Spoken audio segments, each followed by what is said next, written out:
What is STEM? It's the acronym for Science, Technology, Engineering, and Mathematics, the disciplines that are vital for a thriving economy and a safe and healthy society. In kindergarten through 12th grade in the United States, most STEM teaching and learning focuses on science or mathematics. Comparatively little attention has been paid to the T, the products and systems that meet human needs, and E, the creative process used to design these things.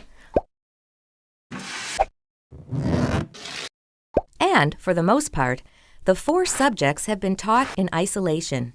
But new reform efforts, like the Next Generation Science Standards, are placing more emphasis on the connections between and among the STEM disciplines. To understand how this trend might affect teaching and learning in the future, we need to take a closer look at integrated STEM education, not just the individual subjects that make up the acronym. After all, in the real world, science relies on technology, mathematics, and engineering. And engineering depends on findings from science, the application of mathematics, and the use of technological tools. Imagine if K through 12 students were taught in ways that highlighted these connections. Would they learn more and more deeply? Might they see STEM disciplines as more relevant to their lives?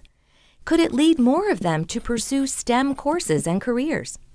The answers to these questions depend in part on how integrated STEM education is implemented in schools and in out-of-school settings. Research suggests that implementation has to balance learning in the individual STEM subjects with more connected ways of learning. In addition, because it can be hard for students to make these connections themselves, teachers will need to make the connections explicit. Inside the classroom, some teachers may use instructional approaches like problem-based learning or engineering design, which are special kinds of problem solving, to introduce integrated STEM education to their students.